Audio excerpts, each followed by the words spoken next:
Novel उदास नस्लें by Abdullah Hussain. Chapter number 22, बाब नंबर 22।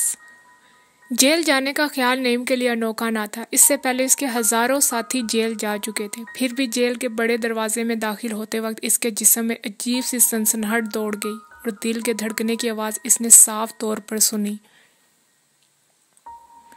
कि बिलाखिर ये एक अनदेखी और अनजानी दुनिया थी। वो अपनी 10 फीट मुरब्बा कोठरी में बैठा रात का खाना खा रहा था और आस्तीन से आंखें पूंछता जा रहा था। कोठरी में एक छोटा सा सुराख रोशनदान के नाम का था जिसमें सुलाखें लगी हुई थी। रोशनी के लिए एक मिट्टी का दिया था जिसमें गाढ़ा स्याह रंग का तेल जल रहा था जो मिर्चों की तरह आंखों को लगता था। फर्श और दीवारें पत्थर की थी जिन पर मिट्टी की एक दबीज तह चढ़ चुकी थी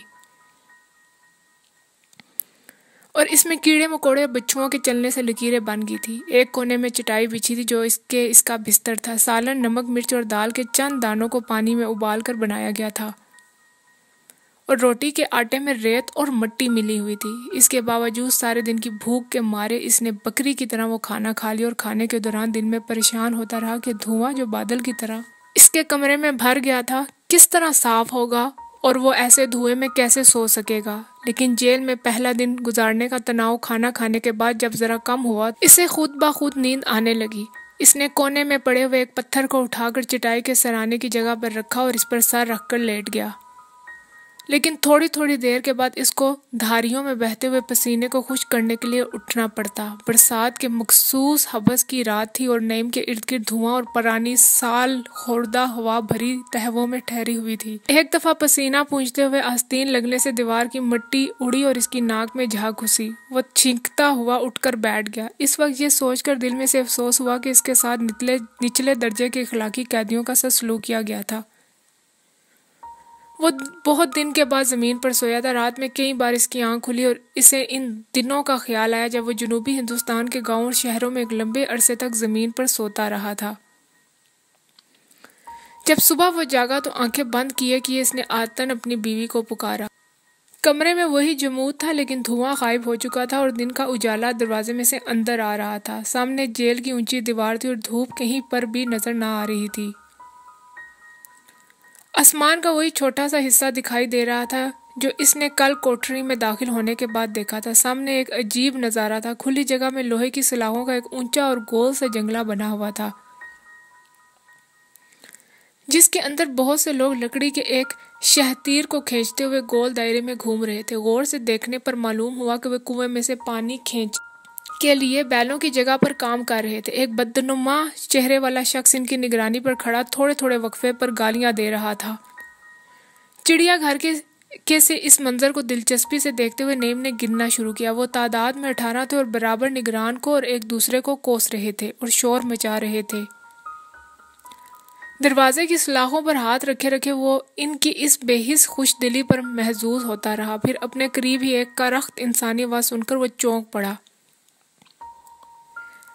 ये एक इतने ही करख्त नकूश वाला शख्स था जो कैदियों के लिबास में था और बाजू पर WO वार्ड ऑफ रेसियर का बिला लगाए हुए था। वो एक दूसरे कैदी को गर्दन से पकड़कर खींचता हुआ बड़े मामूली रोजमर्रा के अंदाज में गालियां दे रहा था। जवाब में कैदी भी गालियां दे रहा था और कस्में खा रहा था। नईम के बराबर पहुंचकर वो रुका और कोरी कोरी नजरों से इसे तकने लगा।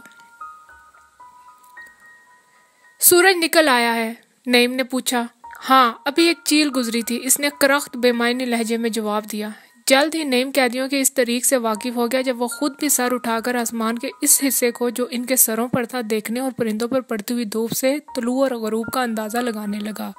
रात भर तुम कुत्ते की तरह सोए रहे, वार्ड ऑफ रेसियर फिर इसी नाखुशगवार आवाज में बोला। रात भर की खजालत ने नईम के दिमाग में एकदम गुस्से की शक्ल इख्तियार कर ली। इसने सारे जिस्म के साथ दरवाजे को धकेला। कुत्ते, इसने खश्मगीन लहजे में कहा। वार्ड ऑफ रेसियर बेहिस नजरों से इसे देखता रहा। फिर वो मंजमद चेहरे के साथ मुंह खोलकर हंसा। मैं 3 बार यहाँ से गुजरा, तुम्हें पता है? यहाँ आओ, नईम ने गुस्से को दबा कर कहा। वो बेशर्मी से चलता हुआ इसके करीब आ खड़ा हुआ। नईम ने सलाखों में से हाथ निकालकर जोर से घूंसा इसकी नाक पर मारा। सूर! इस गैर मतवक्का हमले से वो लड़खड़ा गया और नाक को छू कर बोला। क्यों? गाली क्यों दी? नईम ने कहा। गाली? कुछ ना समझते हुए इसने कई बार नाक को छू कर देखा। गाली? हाँ, मैंने चोरी नहीं की। फिर क्या किया है? इसने पूछा। मैंने नईम ने बेख्याली से इसकी नाक को देखते हुए कहा। कुछ नहीं किया। कत्ल किया है? नहीं।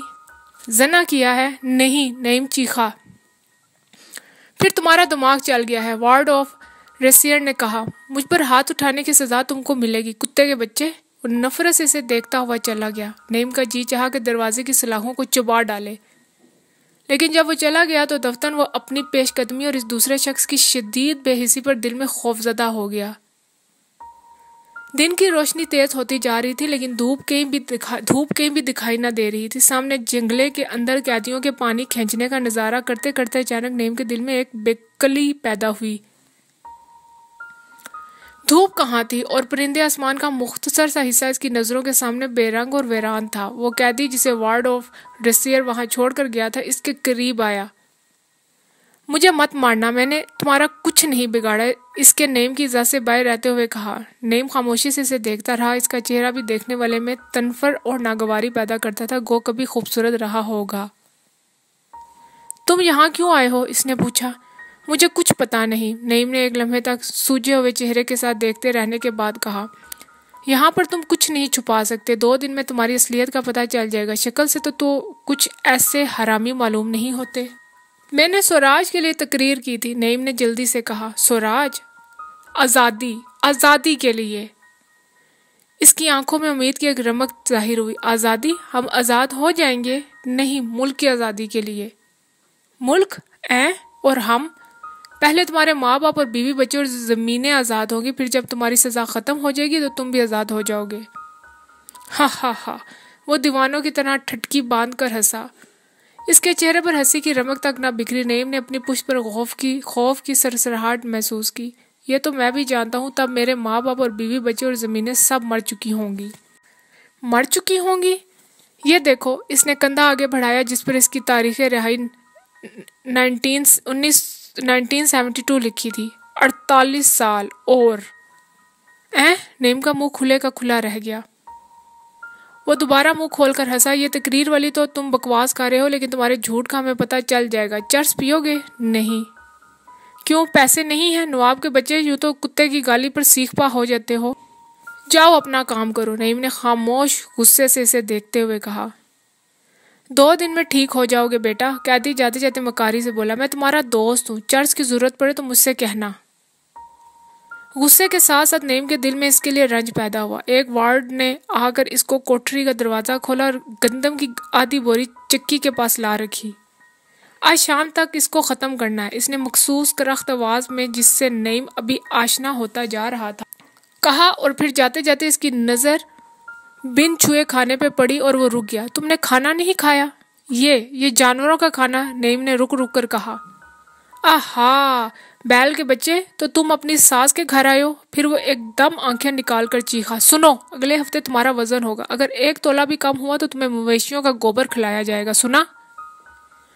दरवाज़ा बंद करते हुए सलाखों में नाक ठूंस कर फिर वो चीखा। तुमने बैलों को दवा पिलाने वाली नाल देखी है? तुम जैसे कुत्तों को गोबर खिलाने के वास्ते हम इसका इस्तेमाल करते हैं। नईम जख्मी सूर की तरह इसे देखता रहा। दिन भर वो चक्की पीसता रहा और बार बार उठकर दरवाजे की तरफ जाता रहा। कई बार इसने दरवाजे को धकेल कर, बैठकर और लेटकर बाहर की दुनिया को जरा दूर तक देखना चाहा, लेकिन आसमान को दीवारों से बांध दिया गया था।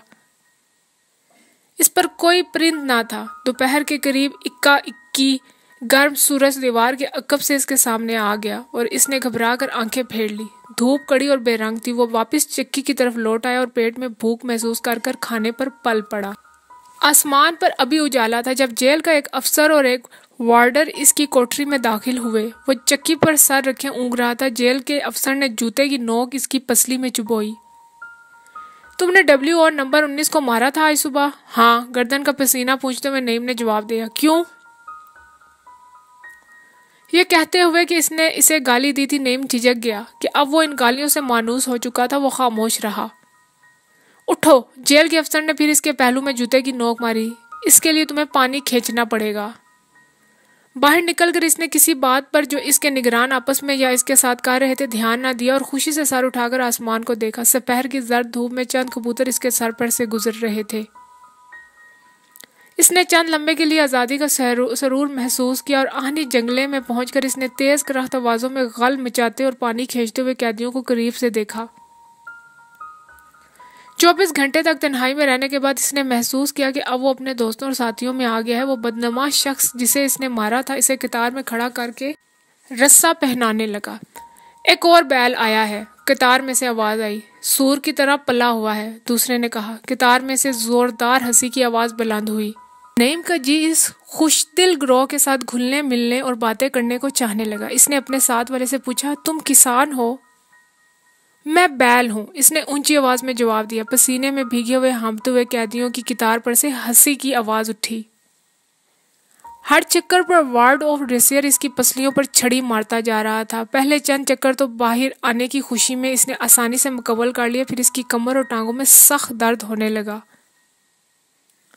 इस वक्त इसके दिल में अपनी और इसके नूह की मशक्कत करने वाले दूसरे इंसानों की शदीद जिल्लत का एहसास पैदा हुआ। जिस्मानी तकलीफ और खिफत के एहसास में इसने निगरान की गालियां और चाबुकों को नज़रअंदाज कर दिया। जब उन्हें खोला गया तो चंद मिनट तक वो आंखें बंद किए खड़ा अपने जिस्म के मुंतशिर और ज़ाया होती हुई कुव्वतों को यकजा करता रहा। फिर इसने आंखें खोलकर वार्ड ऑफ रेसियर नंबर 19 को देखा। तुम्हारे पास सिगरेट है? क्यों, नवाबी ख़त्म होगी? वार्ड ऑफ रेसियर ने रौनक से कहा। नईम खिफ़त से हंसकर नाक खुजाने लगा। चलो। वार्ड ऑफ रेसियर नईम को लेकर इसकी कोठरी की तरफ चल पड़ा। तुम अगर मुझसे सुलह रखो तो मैं सिगरेट मुहैया कर सकता हूँ। मैं तुम्हारी तरह बाहर भी फिर सकता हूँ? नईम ने पूछा। नहीं, हम उम्र कैद वाले हैं। हमने अच्छा चाल चलन दिखाया है, इसलिए हमें WO बना दिया गया है। मैंने 12 साल काट लिए, 32 साल और हैं। देखो, इसने अपना कंधा दिखाया जिस पर इसकी तारीख रिहाई 1956 लिखी थी। दरवाज़ा बंद करके जाते हुए बोला, अब तुमने किसी पर हाथ उठाया तो दरें लगेंगी, सुना हरामी? शाम के वक्त वो अंधेरे में बैठा था कि किसी ने दरवाज़ा खोला। अंधेरे में क्यों बैठे हो? तहकुमाना लहजे में कोई बोला। तुम्हारा बाप आंखों को लगता है धुआं, नईम ने जल कर कहा। दिया जलाओ, यहाँ चलाकियाँ नहीं चलेंगी। चलने वाले को चक्की की ठोकर लगी और अंधेरे में इसके कोसने की आवाज़ आई। दिया जलाने से धुएं का बादल छत को चढ़ने लगा। मैं भाग कर कहीं नहीं जाऊंगा, बेफिक्र रहो, नईम ने कहा। दूसरा शख्स बड़बड़ाया। ये वही ओवरसेयर था जिसने सुबह को इसे गोबर खिलाकर इसका वजन बढ़ाने की धमकी दी थी। ये सारा काम चोर गधे के बच्चे हैं, वो यकलख चीखा। मैं इससे ज्यादा नहीं पी सकता। वो जहराना अंदाज में बढ़ा। क्यों? मेरा एक हाथ है, नईम ने चीख कर कहा और जल्दी से बाजू नंगा कर इसे आगे बढ़ाया। देखो देखो, हैं? हैरत के मारे इसका मुंह खुले का खुला रह गया। कपकपाती हुई उंगलियों के साथ नईम ने आस्तीन उतार कर इसे ढक दिया। मुझे दो। ओवरसेयर ने वहीं खड़े खड़े हाथ बढ़ाया। तुम इसे नहीं रख सकते, ये कानून है। दो। इसने लकड़ी की उंगलियों को पकड़कर झटका दिया जिससे नाजुक कमानियां खुल गई और लकड़ी का टुकड़ा बाजू से अलग हो गया। नईम ने भेड़िए की तरह दांत निकालकर झपटा मारा और लकड़ी का टुकड़ा इससे छीन लिया। एक पल के लिए इसने अपने आप को तोला और फिर हाथ उठाकर लपका। ओवरसेयर तेजी से बाहर निकलकर गायब हो गया, टुकड़ा हाथ में लटका। नईम जंगली जानवर की तरह कमरे में चक्कर लगाता रहा। गैस की हालत में इसकी सोचने की ताकत सल्ब हो चुकी थी। जबली तौर पर खतरे को महसूस करके इसने इसे चक्की के नीचे छुपा दिया। थोड़ी देर के बाद जेल सुपरिटेंडेंट, जेलर, ओवरसेयर और एक सिपाही इसकी कोठरी में दाखिल हुए। कहाँ है? सुपरिटेंडेंट ने पूछा। मेरा एक हाथ है, नईम ने आस्तीन चढ़ाकर इसे कटा हुआ बाजू दिखाया। लकड़ी का कहाँ है? नईम खामोश बैठा, बाजू पर हाथ फेरता और जेरे लब बड़बड़ाता रहा। मेरा एक हाथ है, एक है। चक्की के नीचे से इसे तलाश करने में उन्हें ज्यादा देर न लगी। कुछ देर तक वो सब ताजुब और दिलचस्पी के साथ इसे देखते रहे, आंखों ही आंखों में इसकी कारीगरी की तारीफ करते रहे। फिर वो इसे लेकर बाहर निकल आए। जब तुम जाओगे तो दे दिया जाएगा, जाते जाते सुपरिटेंडेंट ने कहा। बरसात की इस बंद रात में आधे बाजू को पकड़कर लेटे लेटे इसके दिल में बेकरार तन्हाई और अजीम नुकसान का एहसास पैदा हुआ, जैसे इसके तमाम साथियों के कारवां से छोड़कर आगे निकल गए हों। इसी एक मुद्दत तक जेल में रहते रहते वो वहाँ के माहौल और वहाँ के बाशिंदों से मानूस हो गया। जिस तरह इंसान तकरीबन हर चीज़ का आदी हो जाता है, इस पर भी एक खलिश जो हर ज़हीन इंसान के दिल में पैदा होती है, इसकी रूह में चुभी रही। कभी कभी वो खलिश बाहर निकलकर एक भारी दर्द की तरह इसके सारे जिस्म को जकड़ लेती और इन दिनों में वो बेहद आजरदा हो जाता। यही चीज़ थी जो इसे वहाँ के मामूली बासियों से मुमताज़ करती थी और जिसने दूसरों को इसको इज्जत देने पर मजबूर किया। इन कैदियों में मामूली इखलाकी कैदी थे जिनकी सजाएं निस्बतन मुख्तसर थी। इसके बाद उम्र कैद वालों का अजीबो गरीब गिरोह था। अमूमन उम्र कैद 14 या 20 साल की होती थी, लेकिन बाज़ औक़ात उन्हें इससे कहीं ज़्यादा लंबी सज़ा भुगतना पड़ती। मसलन कई जुर्मों का एक साथ मुकदमा चलाया जाता और सबकी सजाएं जमा करके इन पर आयद कर दी जाती। नईम के जेल में बहुत से ऐसे लोग थे जो कई साल जेल में गुजार कर उधेड़ उम्र को पहुंच चुके थे और अभी इनकी सजा के 20-20 और 30-30 बरस बाकी थे। ये लोग जो अपनी उम्रों का बेहतरीन हिस्सा जेल में गुजारते हैं, साल तक कोई औरत या बच्चा या मजहबी रहनुमा नहीं देखते। वो बाहर की दुनिया से अलग और कतई बेखबर होते हैं और अपनी उम्रें हर किस्म के दोस्ताना इंसानी रिश्तों से दूर रहकर बसर करते हैं। वो अपने आप को नफरत और इंतकाम के मकरू इंसानी जज्बात में लपेट लेते हैं और ज़िंदगी की अच्छाइयों और मेहरबानियों को यकसर भूल जाते हैं। हत्ता कि आहिस्ता आहिस्ता इनके ये नापाक जज्बात भी मदऊम हो जाते हैं और वह एक अज़ियतनाक बेहिसी इन पर तारी हो जाती है। नईम को इब्तिदा से ही इन्हीं लोगों से वास्ता पड़ा और यही लोग इसके दोस्त बने। जेल की जिंदगी में कोई तब्दीली, कोई तनाव ना था। रोज बरोज, साल ब साल वही कड़ी बेरंग दीवारें और पुराने गैर दिलचस्प चेहरे। आसमान का कतई वही हिस्सा जो पहले रोज नजर आया था हमेशा नजर आता रहा। कभी कभार इस पर से परिंदे गुजरा करते थे। आमतौर पर आसमान मटियाला यक रंग रहता। सिर्फ बरसात का मौसम नईम के लिए खुशी का पैगाम लेकर आता। जब बादल आसमान पर चलते हैं और यूं लगता है जैसे आसमान चल रहा है। वो जानबूझकर अपने आप को धोखा देते हुए घंटों लेटा आसमान पर आगे पीछे दौड़ते हुए बादलों और सरकते हुए आसमान को देखा करता था। जेल की जिंदगी रंगों से यकसर मबरा होती है। किसी तरफ हरियाली या सुर्खी नहीं होती। किसी को घास या सब्जियां उगाने की इजाजत ना थी। रंगीन लिबास बरसों नजर नहीं आते। दोपहर के करीब सफेद गर्म सूरज अचानक सामने आ जाता है और तुलू और गरूब के रंग कैदियों के हावजे से महू हो जाते हैं। गोल बदरंग दीवारों में चक्कर लगा लगा कर नजरें कंद हो जाती हैं और रंगों में तमीज़ करने की सलाहियत बाकी नहीं रहती। जहाना से गुफ्तगू करने वाला कोई नहीं होता। चारों तरफ से गुफ्तगू करने वाला कोई नहीं होता। चारों तरफ वही गिने चुने कदीम बदनुमा चेहरे जिन्हें देख देख कर नजरें पक जाती हैं। जेल वो जगह है जहाँ पर इंसान के दिल में खुली सब्ज जगहों और पहाड़ों और दरियाओं के लिए चाहत और आरजू पैदा होती है। दुनिया की इन मामूली चीज़ों की ख्वाहिश दिल और आंखों में खला पैदा कर देती है और सोचने वाले जहनों में दीवानगी जन्म लेती है। काफ़ी अरसे के बाद जेल की फ़ज़ा में कुछ तब्दीली पैदा हुई। जब अदम ताउन के सिलसिले में वॉलंटियरों ने कैद में आना शुरू किया, नईम की आंखों का खला पूरा होने लगा और इर्द गिर्द अपने साथियों को देखकर वो वापस एहसास की दुनिया में चला आया। नौवारी तरताज़ा चेहरों और चमकती हुई आंखों वाले लोग और पुराने बाशिंदों से हर हालत में मुख्तलिफ थे। उन्होंने आते ही जेल के माहौल को कबूल करने से इनकार कर दिया और खुले बंदों, अहकाम और जेल के कवानीन से अदम ताउन का ऐलान किया, जिसका नतीजा ये हुआ कि जेल का निज़ाम सख्त कर दिया गया और ज़ायद मुशक्क़त और दरेबाजी के वाक़यात रोज़ बरोज़ बढ़ने लगे। एक वाक़या जो नईम को बहुत अरसे तक याद रहा एक 16 साले लड़के का था। वो ज़हीन चेहरे वाला खुश मिजाज और दलेर लड़का था। इसके चेहरे पर लड़कपन का मखसूस दमकता हुआ हुस्न और दिलरुबाई थी। वो अदम ताउन की तहरीक में स्कूल छोड़कर जेल चला आया था। आते ही इसने कानूनी शिकनी शुरू कर दी थी। इसकी पेश कदमियों से तंग आकर हकाम ने इसके लिए दरेबाजी की सजा तजवीज़ की। इधर इसे मादरजाद नंगा करने के बाद दरेबाजी की तकून के साथ बांध दिया गया और जलादों ने, जो कि वार्ड और ओवरसीयरों में से ही मुनखतिब किए गए थे, कोड़े बरसाने शुरू किए। तेल पिलाए हुए ठोस चमड़े का कोड़ा इसके कवारे बेदाग जिस्म पर पड़ता और काटता हुआ चला जाता। इसके सारे बदन में झुरझुरी पैदा होती और वो पूरी आवाज़ से चिल्लाता, इनकलाब जिंदाबाद। हत्ता के दर्द की शिद्दत से इसका चेहरा कागज की तरह सफ़ेद और जिस्म नीला पड़ गया और इसकी आवाज़ आहिस्ता आहिस्ता होते हुए बिल्कुल बैठ गई। गर्दन एक तरफ ढलका कर रोने लगा। 11 कोड़ों के बाद वो बेहोश हो गया। जेल के अमले ने अपनी जिंदगियों में ऐसे कैदी कब देखे थे जो अपनी मर्जी से जेलों में दाखिल हुए थे और जो इस कदर ज़हीन, चुस्त और खुशो खुरम थे, और जिन्होंने इनका हर हुक्म मानने से इनकार कर दिया था। कैद से निकलना इनके लिए कोई मुश्किल काम ना था। इसके लिए उन्हें सिर्फ एक माफ़ीनामा लिखना होता था और आइंदा के लिए पुरअमन चाल चलन का वादा करके वो बाहर जा सकते थे।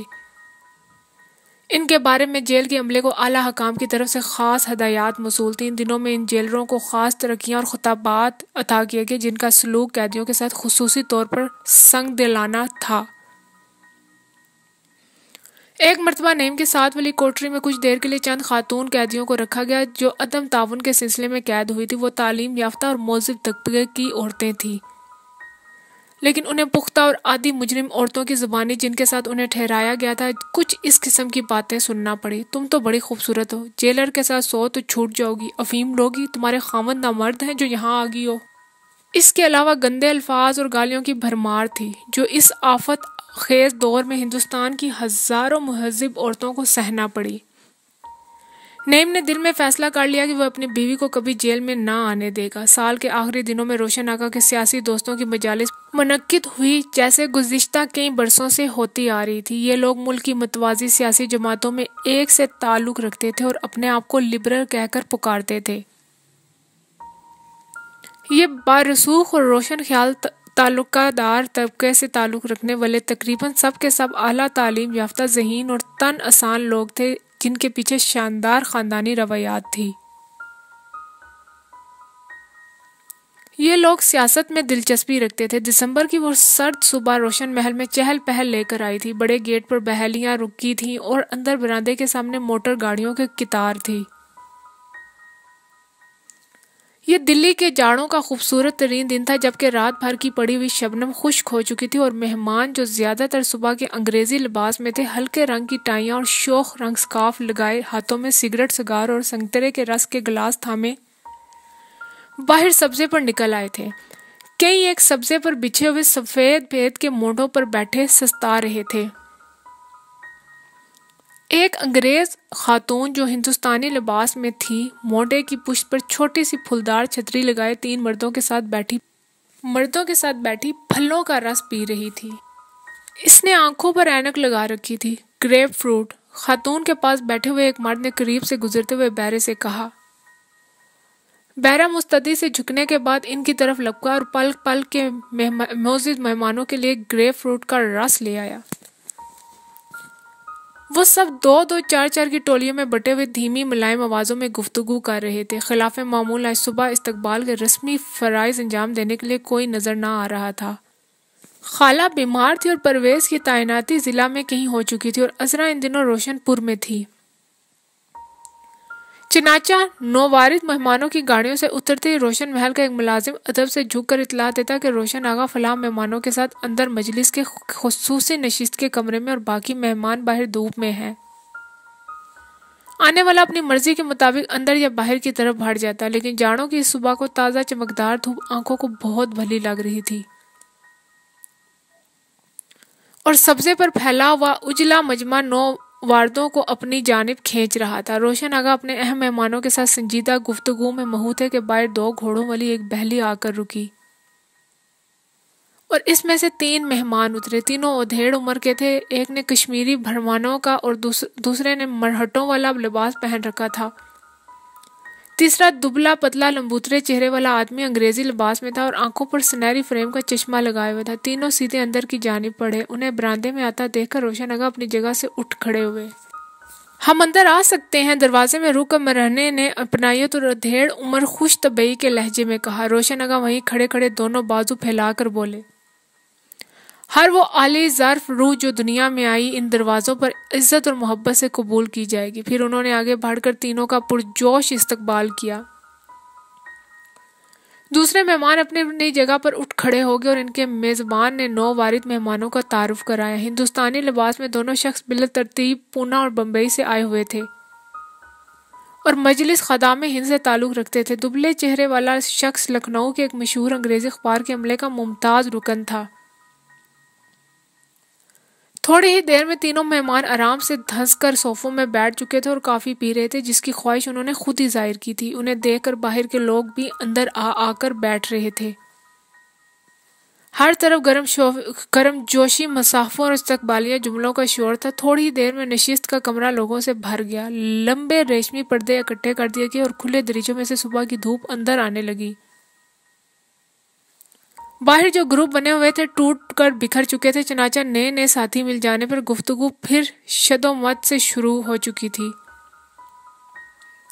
दरीचों में सरमा के फूल और धात के कदीम गुलदानों में सजाए गए थे और लोगों के सरों के ऊपर ऊपर मक्खियों की भिनक की तरह शाइस्ता इंसानी आवाज़ों की गूंज तैर रही थी और तंबाकू का धुआं सूरज की शुआओं में सफ़ेद रेशमी चादर की तरह दिखाई दे रहा था। तारीख का मताला सियासी शऊर पैदा करने के लिए अज़हद ज़रूरी है।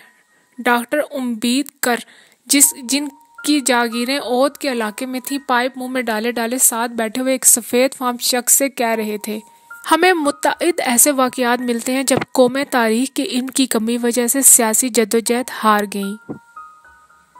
मैं नहीं जानता कि हिंदुस्तान के अवाम को जो 90% नाख्वांदा है कैसे सियासी तालीम दी जा सकती है।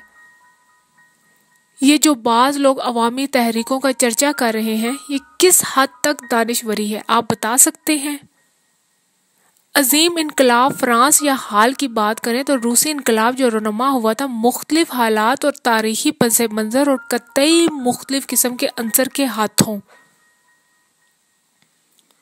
अवाम दानिशवरों के हाथों में एक ख़तरनाक हथियार है। सफ़ेद फाम ने कोट किया। खातून जो मुस्तकिल धूप की ऐनक लगाए हुई थी, सियासत के मौजू से उकता कर अब बच्चों की नफ्सियात का जिक्र कर रही थी। एक अजीब बात जो मैंने सोच सोच कर मैं नहीं थकती, ये है कि हिंदुस्तानी बच्चों की नाक हर वक्त क्यों बहती रहती है, हालांकि ये इस्तवाई खित्ता है। उन्होंने राजा साहब करम अब्बास से कहा, जो नरगिस का फूल सूंघते हुए खिलाक से मुस्कुराए जा रहे थे। प्रोफेसर इकबाल सिंह, जिनकी करनाल में औसत दर्जे की जागीर थी पर जो थे इंटेलेक्चुअल आदमी, हस्बे मामूल अदब का जिक्र कर रहे थे। इसकी तो बहुत बाद की बात है भाई, आप टैगोर का मुकाबला आसानी के साथ रोमन रोला से भी नहीं कर सकते, जो कि इसका हम असर था। मसलन रोमन रोला में जो माशी सुछाऊर मगर फ्रांसिस नकाद दाएं पहलू से एक शख्स ने बात करने की सही की, जिस पर प्रोफेसर इकबाल सिंह झला गए। मैं फ्रांसीसी नकादों को नहीं मानता, फ्रांसीसी शरपसंद हैं। कतई तौर पर फ्रांसीसियों ने ना तो शायरी अच्छी की है ना फलसफा दानी, वो सिर्फ अदब में और आर्ट में नई नई तहरीकें चलाने में माहिर हैं। वो भी 2-4 रोज में पुरानी होकर फरसुदा हो जाती हैं। सारे फ्रांसीसी तहलीकी अदब की बुनियाद घटिया अफवाहों और तोहमत तराशी पर है।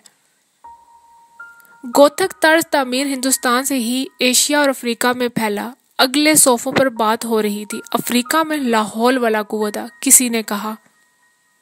थोड़ी देर तक इसी तरह मुख्तलिफ दायरा अहबाब में ज़ाती पसंद के मौज़ूआत पर गुफ्तगू होती रही। रफ्ता रफ्ता टेम्पो तेज़ होता गया, फिर अचानक तहरीक और तरगीब के बगैर बिन बनाहट की वो यकसानियत एक तरफ से टूट गई। जब रोशन आगा के पास बैठे हुए मजलिस खदामे हिंद के नुमाइंदे ने सबको मुखातिब कर कर बोलना शुरू किया। अफवाज इंग्लिशिया के मुल्क से इनखला का मतलब इस वक्त में सख्त गैर दानिशवराना है। इसके स्पुर्द महज मुल्क के दफा का काम है और इसने अपने फ़राइज़ ईमानदारी से सरअंजाम दिए हैं। जंग अजीम ने उन्होंने अपनी कदर कीमत वाज़ा कर दी है। अपने मुल्क के साथ साथ उन्होंने हमारे मुल्क को भी जंग की होलनाकियों से बचाया और मुल्क के तितर बतर अवाम में एक फ़ौज खड़ी की है। क्या हमारी फ़ौज हिंदुस्तान को जंग से बचा सकती थी? जबकि फ़ौज का मुल्क की अंदरूनी पॉलिसी में कोई दखल नहीं, तो मैं नहीं समझता कि इसकी मौजूदगी से इंतकाल नज़्म नस्क में कौन सी रुकावट पड़ सकती है। अगर वो लोग हमारी फ़ौज की सरबराही छोड़कर चले गए थे तो आप जानते हैं, एक गैर मुंज़म मुसल्लह अफवाज, ओह, इसने आंखें मीचकर इस खौफनाक ख्याल पर हल्की सी छुरछुरी ली। प्रोफेसर सिंह ने वहीं से इसकी बात उठाई। हिंदुस्तान में कौन से असलाजात बन रहे हैं? अब हवाई जंग का ज़माना शुरू हो चुका है। हम तरक्की याफ्ता मुल्कों की जंग के हमलों का मुकाबला कर सकते हैं। लखनऊ के अंग्रेजी अखबार के नुमाइंदे ने अपने खाकस्तरी रुखसारों पर हाथ फेरा और चश्मा नाक पर ठीक करते हुए बोला, नाजुक तरीन मसला जो इस वक्त दरपेश है डिक्टेटरिज्म का है। वो आमराना पॉलिसी जिसकी तरफ बाज़ इंतहा पसंद जमातें मुल्क को ले जा रही हैं। ये अल्फाज इसने नजरें उठाए बगैर मुफक्कराना लहजे में कहे और इसी तरह नीचे देखता हुआ बैठा रहा। डॉक्टर अम्बेडकर ने पहली बार पाइप मुंह से निकाला। अभी प्रोफेसर सिंह ने, लेकिन इनकी बात खत्म होने से पहले कश्मीरी ब्राह्मण जो सबसे पहले बोला था बेख्याली में बोल उठा, स्वराज। स्वराज क्या है? कौमियत। कौमियत क्या है? ये बैनुल-अक़वामियत का दौर है। इश्तराकी कौमें और यूरोपीय अक़वाम इस कौमियत के ख़त्मे अलहदगी में जा पड़ी हैं और अब माशी तकलीफ़ात में मुब्तला हैं। कोई कौम आज अकेली ज़िंदा नहीं रह सकती। खुदमुख्तारी और नेशनलिज्म का नारा एक नहायत तंग ख्याल और माशी और सियासी नज़रिए का हामिल है। क्या हम तरक्की याफ्ता मुल्कों से तिजारती ताल्लुकात मुनक़ता कर अपनी साख कायम रख सकते हैं? खुदमुख्तारी और इसे हासिल करने का जो तरीका कार बतलाया जाता है वो खामोश हो गया। अखबार का नुमाइंदा गालों पर हाथ फेरता और ऐनक ठीक करता हुआ सीधा होकर बैठ गया और अंग्रेजी में बोलने लगा। यही तरीकाकार है जो सरासर गलत है। डायरेक्ट एक्शन, जिसे बाज इंतहा पसंद जमातें उछाल रही हैं, कतई तौर पर दहशत अंगेजी है। तमाम मेहमान खामोशी से बैठे सिगरेट पीते रहे। खातून ने स्याह ऐनक उतार कर साफ की और दोबारा लगा ली। फिर मरहटों के लिबास वाला शख्स जो इस तमाम दौरान में खामोश बैठा रहा, छड़ी को उंगलियों में घुमाकर पहली दफा बोला,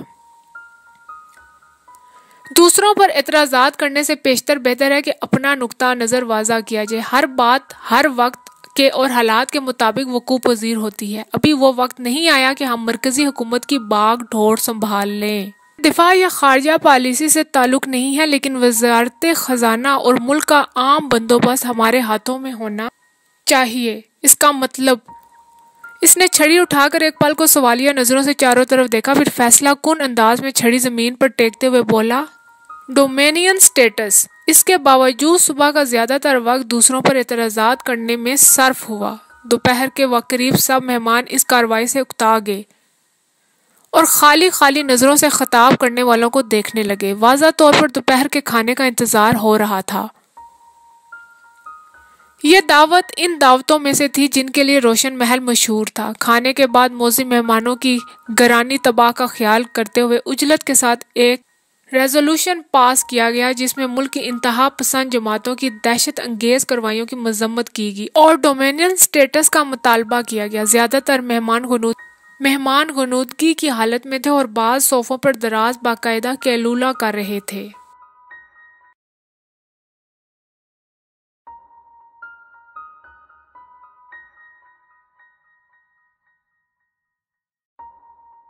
नावल उदास नस्लें बाय अब्दुल्ला हुसैन, बाब number 23, chapter number 23। Simon commission के लखनऊ पहुंचने से 2 रोज कबल अजरा वहां पहुंची। लखनऊ में इसे 2 काम करना थे, एक तो नईम से मिलना और दूसरा साइमन कमीशन का इस्तकबाल। इस सिलसिले में लाहौर के वाक़यात और लाला लाजपत राय की मौत के बाइस मुल्क भर में साइमन कमीशन की बेइंतहा तशहीर हो चुकी थी और जिन शहरों में अभी इसे जाना था वहां हफ्तों पहले से स्याह झंडियों के साथ इसका इस्तकबाल करने की तैयारियां की जा रही थी। इससे मुतल्लिक खबरों को इंतहाई अहमियत दी जा रही थी। मुल्क के बड़े बड़े अखबारों में इसकी नक्लो हरकत और दीगर मसरूफियात का हाल जल्दी हरूफ में छापा जाता था और हर मजलिस हर महफिल में इसका तज़किरा होता था। अजरा इस मौके को हाथ से ना जाने देना चाहती थी। दिल्ली में रोशन आगा के डर से वो किसी मुजाहिरे में शरीक ना हो सकती थी। चुनाचा इसने लखनऊ जाने की ठान ली, जहां पर वो जिला जेल में नईम से भी मिल सकती थी। इस मुलाकात को बहरहाल इसने इस वक्त तक मुलतवी रखा जब तक के साइमन कमीशन का इस्तकबाल ना कर लिया जाए। लखनऊ की इस शफाफ सुबह को वो कांग्रेस के दफ्तर से रवाना हुई। शहर और आसपास के देहात से आए हुए वो लोग हजारों की तादाद में थे। इनमें से ज्यादातर तो शहर पहुंचने के लिए रात भर पैदल चलते रहे थे। गर्द आलूद बालों और थके हुए चेहरों वाले वो जाहिल, नंगे और बेकस लोग एक एक दो दो करके जमा होते हुए अब एक मुहीब और मुहिक कुव्वत की शक्ल इख्तियार कर चुके थे, जिस पर काबू पाने का काम हुकूमत की मसल्ह इंतजामी मशीनरी के सुपुर्द था। मवेशियों के गले की तरह एक दूसरे से बढ़ते, रेलते, पेलते और गर्द उड़ाते हुए इन लोगों की आंखों में कोई तहैया, कोई बगावत ना थी। सिर्फ लाइल्मी और उम्मीद थी जो भूखे मवेशियों की आंखों में दूर से चारे का खेत देखकर पैदा होती है। इनका नज़ारा देखने वाले के दिल में एक मजमूई ताकत के साथ साथ बेअंदाजा रहम के जज्बात पैदा करता था। अजरा ने उन्हें देखा और सोचा, इनको कौन धोखा दे सकता है, उन्हें कौन पीठ दिखा सकता है। हजारों इंसानी सरों के ऊपर जगह जगह छोटे छोटे बड़े स्याह झंडे लहरा रहे थे। और हजूम में बार बार 3 अंग्रेजी अल्फाज की पुकार उठ रही थी। Simon, go back. शायद ये अंग्रेजी जुबान के सिर्फ 3 अल्फाज थे जो इनमें से बहुत सौ ने उम्र भर में सीखे थे और इनका मतलब इनमें से किसी को भी ना आता था। वो उन्हें इस जज्बे से दोहराए जा रहे थे जैसे इनकी सैकड़ों बरस की मशक्कत और गुर्बत का इनाम उन्हें इन्हीं 3 लफ्जों में पिन्हा था। मुख्तलिफ सड़कों पर से गुजरते हुए इनके साथ मजीद जत्थे आकर मिलते जाते और रेलवे स्टेशन तक पहुंचते पहुंचते इस लंबे चौड़े जुलूस में कई हजार का इजाफा हो चुका था। रास्ते में सब सड़कों पर पुलिस और फौज का पहरा था। पिछली शाम इसी तरह के एक जुलूस को लाठी चार्ज के जरिए मुंतशिर किया जा चुका था। रेलवे स्टेशन के सामने एक मैदान में उन्हें रोक दिया गया। घड़सवार पुलिस के जवान आहने जंजीर की तरह इनके सामने आ खड़े हुए। इनके चेहरों पर कोई जज्बा ना था। वो अपने सामने खड़े हुए लोगों की आंखों में देखने से एतराज कर रहे थे। हजूम के सरों के ऊपर ऊपर देख रहे थे। पीछे मैदान में फौज और पुलिस की एक भारी तादाद बेतरतीबी से फैली हुई थी और इनसे परे जिले के तमाम हकाम जिनमें ज्यादा तादाद गैर मुल्कियों की थी फैले हुए थे। उन्होंने अपनी टोपियां आंखों पर नीचे तक खींच रखी थी और धूप में इनके चेहरे जर्द दिखाई दे रहे थे। कई लोग आगे बढ़ने का इम्कान ना पाकर जमीन पर बैठने शुरू हो गए और जब वो सामने खड़े हुए तो मुसल्लह फौजियों के 24 चेहरों को देख देकर उकता गए तो आपस में बातें करने लगे। अजरा ने अपने करीब चंद किसानों को देखा। पहले उन्होंने कितार को तोड़कर छोटा सा दायरा बनाया। फिर एक ने सन का एक टुकड़ा जलाकर आग सुलगाई और दूसरे ने पगड़ी टटोलकर तंबाकू और गुड़ निकाला। तीसरे ने हुक्का तैयार किया। फिर वो बैठकर बारी बारी कश लगाने लगे और दिलजमी से बातें करने लगे। अजरा ने सुना वो गांव की बातें कर रहे थे और फसलों की और बैलों की और तंबाकू की तारीफ जो शराब से ज्यादा कड़वा था और जिसकी घरानी की शिकायत वो अपनी औरतों की जो 8-8 माह की हामला थी और खेतों में काम ना कर सकती थी और रोजमर्रा की कितनी ही ऐसी बातें जो हर शाम को चौपाल में बैठकर किया करते थे। और असरा ने खामोशी से दिल में ताजुब किया कि ये मामूली लोग किस कदर आसानी के साथ वक्त की गरानी को कबूल करके नज़रअंदाज कर देने के काबिल थे और इस लिहाज से वो सामने खड़े हुए और फिरते हुए इन लोगों से किस कदर मुख्तलिफ थे जो अज़ियतनाक तवज्जो और एहतियात के साथ अपने आप को संभाले हुए थे। अगली सफ में खड़े खड़े इसने परवेज को देखा जो घड़सवारों की कितार के पीछे मैदान को पार कर रहा था और वो हैरान रह गई। इसके अंदाजे के मुताबिक इसे इस वक्त दिल्ली में होना चाहिए था। एक लम्हे के लिए इसे ख्याल हुआ कि परवेज ने इसे देख लिया है। वो घबरा गई। इस सारे अरसे में पहली बार इसे ख्याल आया कि वो किस कदर नामुनासिब जगह पर खड़ी थी। कितने नामुनासिब माहौल में दुकानदारों और मजदूरों और किसानों के दरमियान में और वो परवेज की बहन थी। खान बहादुर गुलाम महिउद्दीन ऑफ रोशनपुर की लड़की थी और रोशन महल में चीफ कमिश्नर को मदऊ किया जाता था कि वो घड़सवारों के दूसरी तरफ के गिरोह से ताल्लुक रखती थी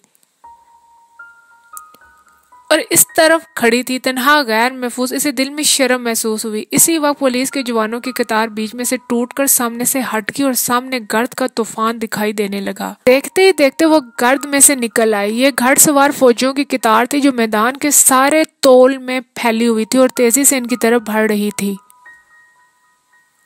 पूरी रफ्तार से हमला हवर होते हुए घड़सवारों का नज़ारा यकीनन हौसला शिकन होता है।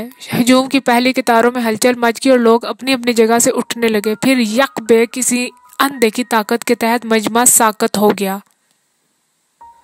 और फिजा पर मुकम्मल खामोशी छा गई जैसे कमरा इम्तिहान में हजारों तालिब इल्मों पर छाई होती है। सिर्फ घोड़ों की टापों की आवाज बाकी रह गई जो बर्क रफ्तारी के साथ लहजा बेलहजा करीब तर होती जा रही थी। आखिर पत्थर की तरह गड़े हुए मजमे के साथ टकरा कर उन्होंने बागें खींच ली और घोड़े अगले पांव उठाकर सीधे खड़े हो गए। अजरा ने अपने सर पर घोड़े की सिम हवा में कांपते हुए देखे और अपने आप को एक लंबे कद के मर्द के पीछे छुपाने की कोशिश की, मगर नीचे आते हुए घोड़े का सिम इसके माथे से टकरा गया जिससे वहां पर खफीफ सा जख्म आ गया और कतरा कतरा खून बहने लगा। इसके बाद लाठी चार्ज शुरू हुआ। सकूत इसी तेजी के साथ टूट गया और चारों तरफ चीखों पुकार मच गई। तेजी के साथ सर सराते और मार गिराते हुए मगदर और लाठियां इनके सरों पर से गुजरने लगे। अचानक वो बेहद खौफजदा होकर वापस भागी। भागते भागते इसने लाठियों की ज़रबों से गिरते उठते और हासदाना जज्बे के साथ अपनी जगह की हिफाजत करते हुए मर्द देखे।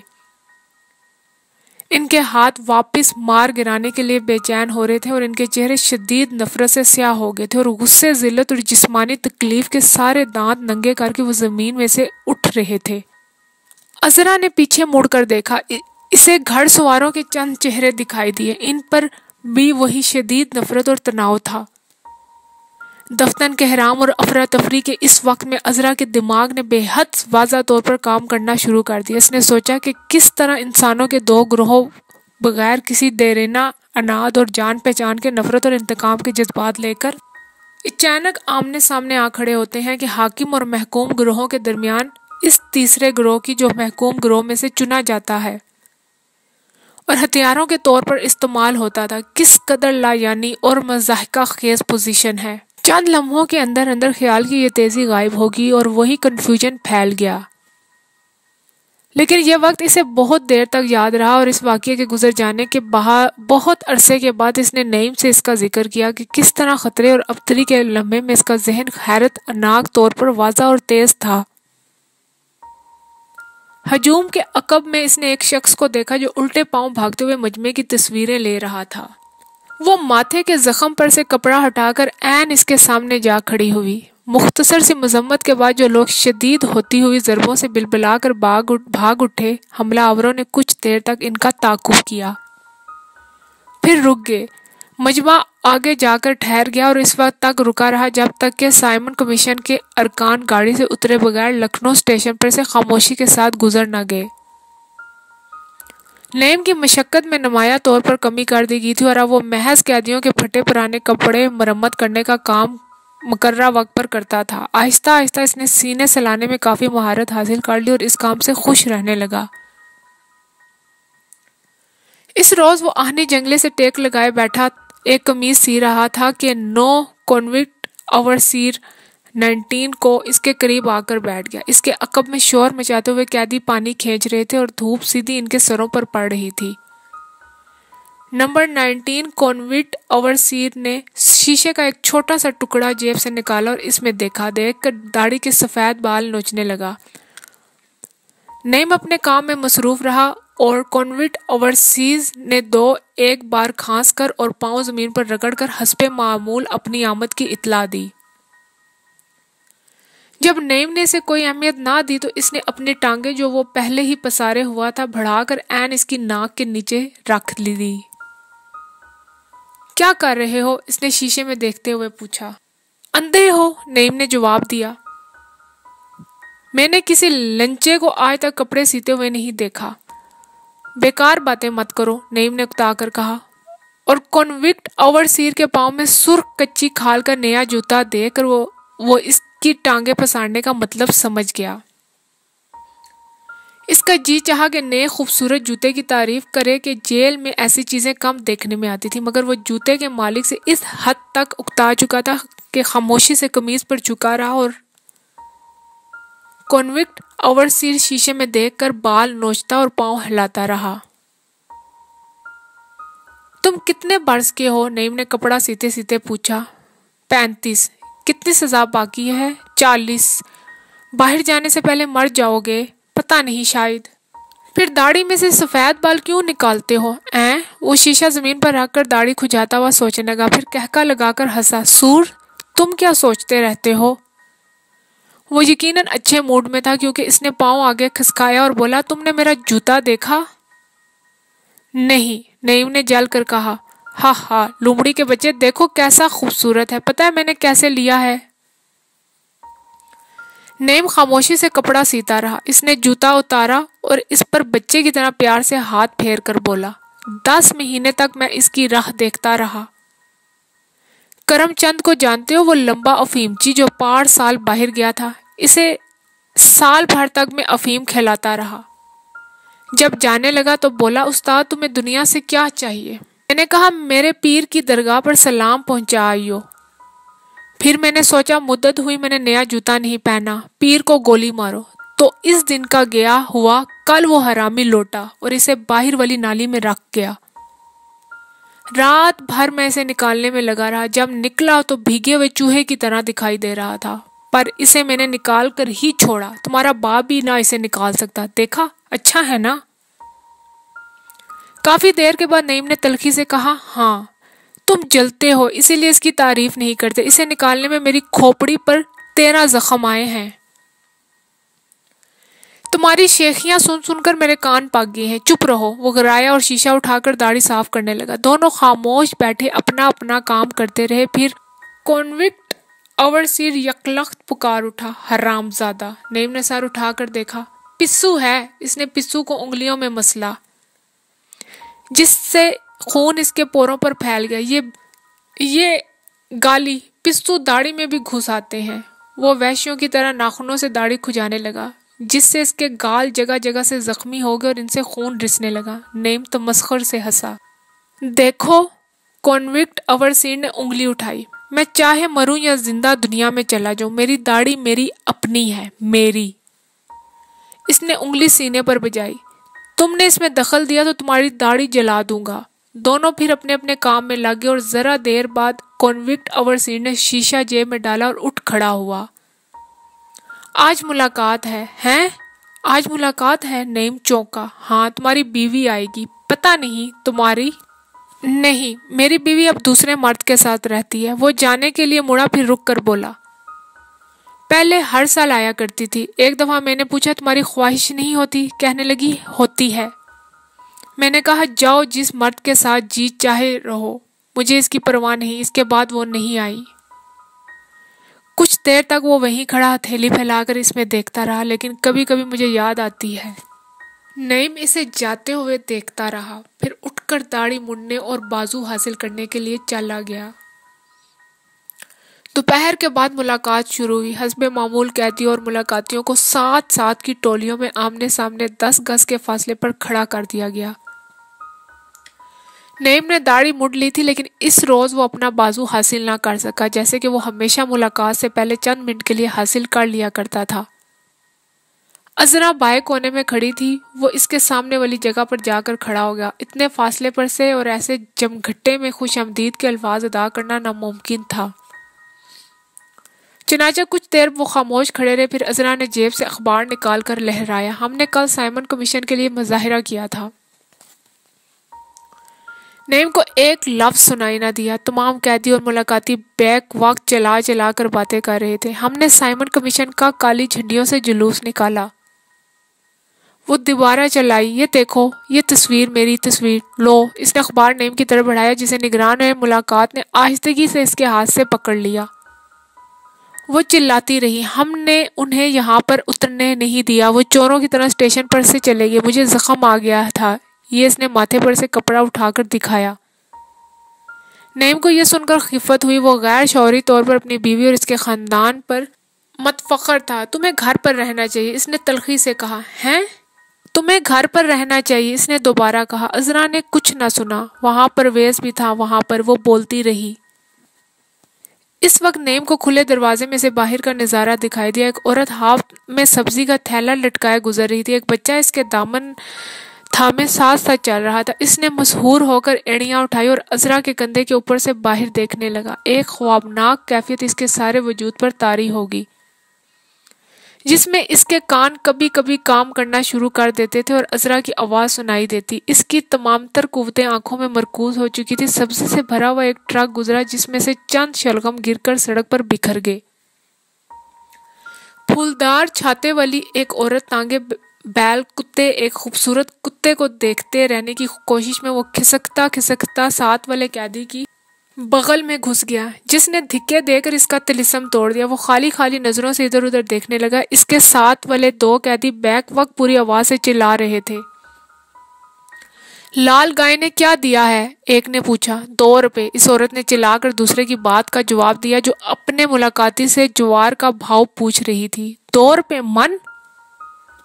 पहला कैदी झंझला गया। चुप रहो सूर, वो दूसरे की पसलियों में कोहनी मार कर घुराया। नईम को हंसी आ गई। अजरा खामोशी से इसके बाजू को देख रही थी। इसने कई बार बारी बारी अजरा को और अपने बाजू को देखा। हाँ, वो ले गए हैं। क्यों? अजरा ने पूछा। मिल जाएगा, साफ करने को दिया। इसने झूठ बोला और लटकती हुई आस्तीन को मरोड़ने लगा। ये लो, निगरान की आंख बचाकर अजरा ने सिगरेटों का एक पैकेट इसकी तरफ उछाला। चंद मिनट के बाद मुलाकात खत्म होगी और दिल में एक भारी लामुकाम सी खलिश लेकर वहां से लौट आया। इसने अजरा की कमी को इस वक्त महसूस किया जबकि वो जा चुकी थी। वो अपनी कोठरी में आकर लेट गया और ख्वाहिश की शिद्दत में इसके हलक से नीम मुर्दा जानवर की तरह एक खुश कर्ब आलूद कराह निकली। इसका जी चाहा कि वो इसके करीब बैठे से छुए से महसूस करे, इसकी जिल्द की हल्की हल्की गर्मी, हल्की हल्की खुशबू को सूंघे और जज़ब करे, इसके जिस्म की ढलवानों पर हाथ फेरे। वो आहिस्ता आहिस्ता पत्थर की दीवार पर हाथ फेरने लगा और जलती हुई ख्वाहिश का धीमा कुचलता हुआ दर्द इसके जिस्म पर फैलता गया। वक्फे वक्फे पर वो मरते हुए जानवर की सी खुश्क मुख्तसर आवाज़ों में करहाने लगा था। चंद घंटे के मतकोक जज्बे में घुलने के बाद इसकी आंखें नुमाया तौर पर अंदर धंस गई और रुखसारों की हड्डियां बाहर निकल आई। अंधेरा होने से पहले सीओ नंबर 19 को कोठरी में आया। उठो, अंधा जेब कुतरा जा रहा है। नईम ने उठते हुए पूछा। हाँ, दुनिया में। फिर वो चौंक पड़ा। तुम बीमार हो? नहीं, नईम ने झूठ बोला, मैंने खाना नहीं खाया। सीओ नंबर 19 जेल वालों को गालियां देने लगा जो खाने में रेत मिलाकर देते थे। फिर वो दोनों अंधे जेब कुतरे की तरफ चल पड़े जो 6 माह गुजार कर बाहर जा रहा था। इसके गिर्द सब पुराने कैदी जिन्हें इस वक्त बाहर फिरने की इजाजत थी जमा थे और इसके साथ ठट्ठा कर रहे थे। सीओ नंबर 19 ने जाते ही एक जोरदार थप इसकी कमर पर जमाया जिससे इसका सर जमीन से जा लगा। फिर वो इसकी दाढ़ी पकड़कर हिलाते हुए बोला, अंधे सूर, बड़े खुश हो रहे हो, दुनिया में जा रहे हो, इसलिए अभी कोई दिन में फिर यहाँ आओगे। अंधे ने दीवानावार हाथ पांव मारते हुए दाढ़ी को इसकी गिरफ्त से छुड़ा लिया। अब के मैं इन हरामियों में तो नहीं आऊंगा, मेरी दाढ़ी का सत्यानाश कर दिया है। इर्द गिर्द हंसी की एक लहर उठी। अंधे, तुम दुनिया में किसके पास जाओगे? एक ने पूछा। बाप की कब्र पर। क्यों? वहां मैंने कुछ नकदी दबा रखी है, अभी कुछ रोज इस पर गुजारा करूंगा जब तक इनका आदमी मेरे पीछे लगा रहेगा, फिर अपना धंधा शुरू करूंगा। फिर तुम घर जाओगे? मेरा कोई घर नहीं। बीवी? ओहो, इसने गुंगों की तरह सर हिलाया। माँ? ओहो, बाप? अंधे ने बड़ी सी गाली दी। गधे के बच्चे, इसकी कब्र पर तो जाऊंगा। अंधे, अब तुम पहली जेब काटोगे? इसे तंग करने के लिए कैदी ने पूछा। हट जाओ, हट जाओ, अचानक अंधे ने चीख कर कहा और धिक्के मार मार कर सबको पीछे हटा दिया। खुजली शुरू हो गई है। फिर वो वैश्यों की तरह नाखूनों से पाँव को खुरचने लगा। इसके पाँव गलीज थे और इन पर जगह जगह फटे हुए जख्म थे। खुरचने से जख्म छिल गए और इनमें से खून रिसने लगा। अंधा बेदर्दी से खुरच रहा था और दर्द के मारे सी सी करता जा रहा था। दूसरे कैदी इर्द गिर्द खड़े कहके लगाते रहे। आखिर कॉन्विक्ट ओवरसीयर ने गालियां देकर सबको चुप कराया और वो इसे बड़े दरवाजे तक छोड़ने के लिए गए। बहुत सी अबाबिलें दूसरे आसमानों पे से उड़कर जेल के आसमान पर आ गई थी। अंधे के जाने का वक्त हो चुका था। वो सब फितरी तौर पर खामोश और उदास थे। वो कांपती हुई टांगों से बड़े आहनी गेट की तरफ जा रहा था। शाम के धुंधलके में वो सब गोल बेबानी की तरह बेजान बाजू लटकाए हरस बेनूर निगाहों से इसे जाते हुए देख रहे थे। दफ्तर सीओ नंबर 19 इनमें से निकलकर भाग पड़ा। अंधे जेब कुतरे के पास जाकर वो रुका और पांव से जूता उतारने लगा। सीओ नंबर 19 हंसता हुआ नईम की तरफ आया। मेरी खोपड़ी अभी तक जख्मी चूहे की तरह दुख रही है, इसने सर पर हाथ फेरते हुए कहा, लेकिन मैंने सोचा वो दुनिया में जा रहा है तो इसके पाँव में खुजली है। तारीकी तेजी से चारों तरफ फैलती जा रही थी। वो खामोशी से अपनी अपनी कोठरों की तरफ लौट आए। जब अजरा रोशन महल पहुंची तो वहां की फजा कशीदा थी। इसका इस्तकबाल पुराने पुरमोहब्बत तरीके पर ना किया गया। इसकी माँ जो पहले ही से लाताल्लुक इससे ताल्लुक रहती थी कुछ ना बोली। खाला ने इसे बताया कि परवेज इससे पहले पहुंच चुका है और वो और रोशन आगा इससे सख्त खफा थे। परवेज की बीवी बज़ाहिर इस वाक़ये से बेखबर अपनी 80 सरपरस्ती और बर्तरी के रवैये को बरकरार रखते हुए इससे मिली। अजरा ने छोटी बहन नजमी को उठाकर प्यार किया और इसे बातें करती रही। सिर्फ रोशन महल के तमाम मुलाजिम और इनकी औरतें बारी बारी सलाम के लिए हाजिर हुई। फिर इसने मजबूती से माथे पर कपड़ा जमाया और नाश्ता किए बगैर भारी दिल के साथ रोशन आगा को सलाम करने गई। वो अपनी स्टडी में चमड़े की लंबी कुर्सी पर बैठे मताला कर रहे थे। इनके सर पर सब्ज रंग का फर्शी लैंप जल रहा था। परवेज स्टूल पर चढ़कर बैठा हुआ धात की राखदानी को दरीचे के फर्श पर चला रहा था। रोशन आगा ने संजीदगी से इसके सलाम का जवाब देकर बैठने का इशारा किया। उन्होंने उठकर इसका माथा ना चूमा, सर पर हाथ ना रखा, कोई ऐसा इशारा ना किया जिससे उन्होंने कई बार परेशान हाल मौक़ों पर अज़रा के दिल में सुकून और सलामती का एहसास पैदा किया था। वो दूसरे कोने में जाकर कुर्सी पर बैठ गई। परवेज उम्दन इसकी मौजूदगी को नज़रअंदाज करते हुए राखदानी के साथ मसरूफ़ रहा। दफ्तर अज़रा ने पहली दफ़ा रोशन आगा के कमरे में अपने आप को गैर महफूज और कमज़ोर महसूस किया। वो जगह जहाँ वो हमेशा मोहब्बत और सलामती की तलाश में आया करती थी। कमरे पर कड़ी खामोशी तारी थी। वो सहमी हुई नज़रों से इधर उधर देखती रही। वही पुरानी कुर्सियाँ और सोफ़े और पर्दे और किताबें, कैसी अजीब बात थी। अलमारियों में जाने कौन कौन सी किताबें भरी पड़ी थी। इसने कभी उन्हें उठाकर ना देखा था। इन अलमारियों में कौन कौन से कपड़े टंगे थे, किसके, इसने कभी इन पर ब्रश ना किया था। सामने सब्ज लैंप के नीचे इसका बाप बैठा था, तेजी से बूढ़ा होता हुआ, जर्द, रंजीदा और पुरवकार, जैसे एक शरीफुल नस्ब इंसान को होना चाहिए। वो उसे जानती ना थी। इसने कभी इसकी मखमली स्लीपर सीधे करके ना रखे थे। वो कभी इस कालीन पर बिल्ली की तरह ना लेटी थी। वो इन सब चीज़ों से इस कदर अलग, इस कदर अजनबी हो चुकी थी। पल के पल में कैसी अजीब बात थी। रोशन आगा ने किताब बंद करके बाजू की छोटी मेज पर रखी और सफ़ेद बालों पर हाथ फेरा। फिर सीधा इसकी तरफ देखकर आज़रदा लेकिन मजबूत लहजे में बोले, आप लखनऊ में थी बीबी? अज़रा ने गुंगुओं की तरह इस्बात में सर हिला दिया। रोशन आगा ने चश्मा उतारकर किताब पर रखा और हथेलियों से आंखों को मलाई। हमने सुना है आपने वहां किसी हंगामे में शिरकत की। मैं नईम से मिलने की थी, अज़रा ने यकसा आवाज़ में कहा। तो आपका ख्याल है हमने गलत सुना? उन्होंने गुस्से को दबाकर कहा और अपने बेटे की तरफ देखने लगे। मुझे तुम्हारे कारनामे देखने के लिए चश्मे की ज़रूरत नहीं है, परवेज़ ने तेज़ी से कहा। अज़रा ने गुस्से से इसकी तरफ देखा और कोई सख्त बात कहने के लिए इसके होंठ कांपे। परवेज़ ने घबरा कर नज़रें हटा ली और राखदानी में उंगली घुमाने लगा। नईम ने पहले ही अपनी हब्बुल वतनी से हमारी इज्जत बढ़ाई है। हमारे ख़ानदान में पिछले 100 बार से किसी ने ऐसे काम ना किए थे। रोशन आगा खफगी और तन से हंसे। अज़रा अपनी आवाज़ पर काबू पाने की कोशिश करती रही। मैंने तुम्हें रोशन आगा और रोशन महल का नाम बरकरार रखने के लिए परवरिश किया। रोशन आगा अब वाज़ा तौर पर तलखी से बोले, आपसे उम्मीदें वाबस्ता की, ये नहीं कि छोटे लोगों की तरह आप हंगामे और कानून शिकनी करें। अब आप भी जेल जाओगी। जवाब देने से पहले वो एक लहजे को दिल में कांपी, फिर सीधा अपने बाप की आंखों में देखते हुए बोली, इसके साथ और भी कई बड़े बड़े लोग जेल गए हैं। उन्होंने कोई घटिया जुर्म नहीं किया है। मुझे इल्म है जेल में इनके साथ इखलाकी मुजरमों का सलूक किया जाता है। परवेज़ राखदानी को देखते हुए बोला। टूटने से पहले जो चंद लम्हे बेख्याली के आते हैं, इनमें से इसने बारी बारी कई बार अपने बाप और भाई को देखा, लेकिन जवाब ना दे सकी। बेकसी और जिल्लत के शदीद एहसास के साथ इसने दोनों हाथों से चेहरा छुपा लिया और रोने लगी। आहिस्ता आहिस्ता 2 बार इसने कहा, बाबा बाबा।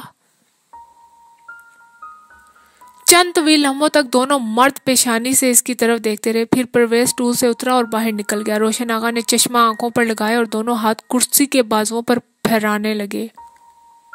फिर चश्मा उतार कर वापस किताब पर रखा और बार बार उंगलियों को खोलने और बंद करने लगे। लैंप की रोशनी में वो बेहद जर्द नजर आ रहे थे और इनकी उंगलियों की पोरें कपकपा रही थी। फिर वो उठे और आहिस्ता आहिस्ता चलते अज़रा के सर पर जा खड़े हुए। अज़रा ने रुक रुक कर रोते हुए कहा, बाबा मेरा शोहर जेल में है और आप। जेब से हाथ निकाल कर उन्होंने आहिस्ता से अज़रा के सर पर रखा और तेजी से बाहर निकल गए। नाश्ता किए और किसी से मिले जुले बगैर अज़रा ने जाकर अपने कमरे खुलवाए और सफाई करवाई। फिर वो देर तक दरीचे में खड़ी हाथ बढ़ाकर यूकलिप्टस के पत्तों को तोड़ती रही। दोपहर के करीब से भूख महसूस होने लगी। खाना इसने वहीं पर मंगवाया और खाला से जो इसे देखने आई थी नरमी से कहा, मैं आराम करना चाहती हूँ। खाना खाकर वो फिर दरीचे में जा खड़ी हुई। खाना मकवी और लजीज था और वो एक पुरशिकम तवानाई और फर्रत महसूस कर रही थी। वो एहसास जो अक्सर बहुत सारा रोने के बाद भी होता है। यूकलिप्टस के पत्ते तोड़ते हुए इसकी नजरें मैले नाखूनों और बाजुओं पर पड़ी जिन पर सफर की तमाम गर्द जमी हुई थी। इसने नहाने का इरादा किया। कपड़े उतार कर इसने जैतून का तेल सारे जिस्म पर मला और हथेलियों की मदद से आहिस्ता आहिस्ता इसे जिल्द में जज्ब करने लगी। इसने रबड़ की तरह दबती और उभरती हुई अपनी गंदमी तंदुरुस्त जिल्द को देखा और इसके बदन में गहरा सुरूर और उमंग पैदा हुई। सुरूर जिसमें प्यास छुपी होती है। वो दरवाजा खोलकर बाहर निकल आई और कमरों में फिरने लगी। कदम आदम आईने के सामने रुककर इसने जलती हुई आंखों से अपने जिस्म को हर जाविये से देखा। इसका बदन कुंवारी लड़कियों की तरह कसा हुआ, लचकदार और मजबूत था। देर तक वो मुअत्तल जहन के साथ बंद कमरों में चक्कर लगाती रही और इसके रोए रोए में सोजिश पैदा हुई। सोजिश और प्यास इस मर्द के लिए जिससे वो मोहब्बत करती थी। हुस्न और महरूमी की अज़ियतनाक लम्हे एक एक करके इस पर से गुजरते हो रहे। आखिर बंद दरीचे के पत्थर पर गाल रखे रखे वो रफ्ता रफ्ता वापस आ गई। इसने अपने आप पर नजर डाली और लाल होकर गुसल खाने में घुस गई। बड़ी देर नहाते रहने के बाद जब वो बालों को ब्रश कर रही थी तो इसका जिस्म मुर्दों की तरह सर्द हो चुका था और दिल में एक बेनाम सी बीमार कर देने वाली कसलमंदी बाकी रह गई थी।